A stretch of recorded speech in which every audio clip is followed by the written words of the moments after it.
Praise the Lord. കൊരിന്ത്യ ലേഖനത്തിൽ പൗലോസ് പറഞ്ഞൊരു വാക്ക് ഇങ്ങനെയാണ്: ക്രിസ്തു ഉയർത്തെഴുന്നേറ്റിട്ടില്ല എങ്കിൽ ഞങ്ങളുടെ പ്രസംഗം വ്യർത്ഥം. പൗലോസിന്റെ ഒരു ഉത്തമമായ ഉറപ്പായിരുന്നു യേശു ക്രിസ്തു ഉയർത്തെഴുന്നേറ്റു. ആ ഉറപ്പാണ് പൗലോസിനെ മുൻപോട്ട് നയിച്ചത്. ആ ഉറപ്പാണ് തന്നെ മറ്റുള്ളവരോട് സുവിശേഷം പറയുവാൻ തന്നെ പ്രേരിപ്പിച്ചത്. അതുകൊണ്ട് പൗലോസ് പറയുക, ക്രിസ്തു ഉയർത്തെഴുന്നേറ്റിട്ടില്ല എങ്കിൽ ഞങ്ങളുടെ പ്രസംഗം വ്യർത്ഥമാണ്. അതിന്റെ അർത്ഥം എന്താ? ഞങ്ങളുടെ കർത്താവ് ഉയർത്തെഴുന്നേറ്റു. സ്തോത്രം. അപ്പൊ നമ്മൾ പ്രസംഗിക്കുന്നതും നമ്മൾ പറയുന്നതൊന്നും വൃഥാവാകത്തില്ലെന്ന് അതിന്റെ അർത്ഥം. എന്നെ ശ്രദ്ധിക്കുന്ന വാത്സല്യ സഹോദരങ്ങളെ, ഈ പകൽക്കാലം ദൈവാത്മാവ് നിങ്ങളോട് പറയാനായിട്ട് എന്നോട് പ്രേരിപ്പിക്കുന്ന വാക്ക് ഇങ്ങനെയാണ്: നമ്മുടെ കർത്താവായ യേശു ക്രിസ്തു ഉയർത്തെഴുന്നേറ്റിട്ടുണ്ടെങ്കിൽ നിങ്ങൾ ആഗ്രഹിച്ച് പ്രാർത്ഥിച്ചു കൊണ്ടിരിക്കുന്ന സകല വിഷയങ്ങൾക്കും ദൈവം ഒരു ഉയർപ്പ് നൽകും. ലാസറിനെ ഉയർപ്പിച്ച ദൈവം, അത്ഭുതങ്ങളും അടയാളങ്ങളും കാണിച്ച് ചെയ്ത് മനുഷ്യപുത്രരുടെയിൽ മാതൃക കാണിച്ചവരായ കർത്താവ്, ആ കർത്താവിനെ തകർത്ത് കളയുവാൻ ശത്രുക്കൾ ഒരുമിച്ച് കൂടി. അവർ ചിന്തിച്ചത് ഒരുമിച്ച് കൂടി തകർത്താൽ ഇവരങ്ങ് തീരുമെന്നാണ്. പക്ഷേ അത് തീർന്നില്ല എന്ന് പിന്നീട് അവർക്ക് മനസ്സിലായത്. യേശു ഉയർത്തെഴുന്നേറ്റു. സ്തോത്രം.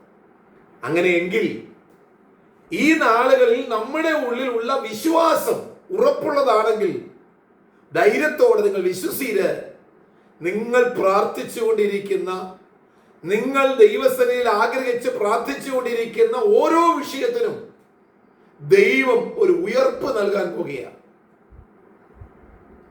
ഒരു പക്ഷേ അസാധ്യമെന്നാണ് നിങ്ങൾ കരുതിയിരിക്കുന്നത്. നാറ്റം വെച്ച അവസ്ഥകളാണ്. പ്രവാചകനോട് ചോദിച്ചു, ഈ അസ്ഥികൾ ജീവിക്കുമോ എന്ന് ചോദിച്ചപ്പോൾ എങ്ങനെ ജീവിക്കാനാ? എല്ലാം ബന്ധം വിട്ട് ഉണങ്ങിക്കിടക്കുന്ന അനുഭവം. പക്ഷേ ആ സാഹചര്യത്തിൽ പ്രവാചകൻ നോക്കി നിൽക്കുമ്പോൾ തന്നെ വലിയൊരു അത്ഭുതം അവിടെ നടന്നതെങ്കിൽ, ഇന്ന് പകൽ നിങ്ങൾ നോക്കി നിൽക്കുമ്പോൾ തന്നെ നിങ്ങളുടെ ജീവിതത്തിൽ ചില അത്ഭുതം ചെയ്യാൻ പോവാം. യേശുവിന്റെ നാമത്തിൽ നിങ്ങൾ ഒരിടത്തേക്ക് മുൻപോട്ട് ചെല്ലുമ്പോൾ തന്നെ ദൈവം നിങ്ങൾക്ക് ഇന്ന് പകൽക്കാലം ചില അത്ഭുതം ചെയ്യാൻ പോവുക.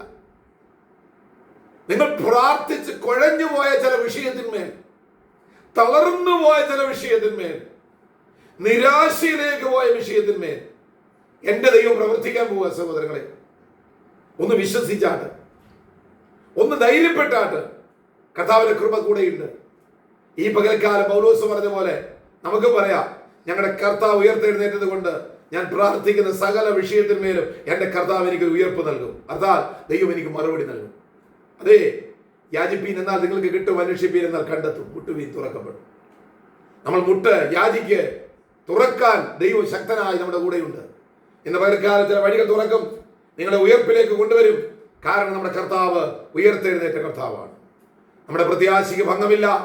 അതുകൊണ്ട് ആദിമപിതാക്കന്മാർ ധൈര്യത്തോടെ സുവിശേഷം പ്രസംഗിച്ചതുപോലെ ഇന്ന് പകൽക്കാലം നമുക്ക് അനേകരോട് സുവിശേഷം പറയാം, അനേകരോട് ദൈവസ്നേഹം പറയാം, ദൈവം നമുക്ക് ചെയ്ത അത്ഭുതങ്ങളെ കുറിച്ച് മറ്റുള്ളവരോട് പറയാം. ഈ വചനങ്ങളാൽ ദൈവം ഇന്ന് പകൽക്കാലം നിങ്ങളെ ഓരോരുത്തരെയും ബലപ്പെടുത്തുമാറാകട്ടെ. ആമേൻ.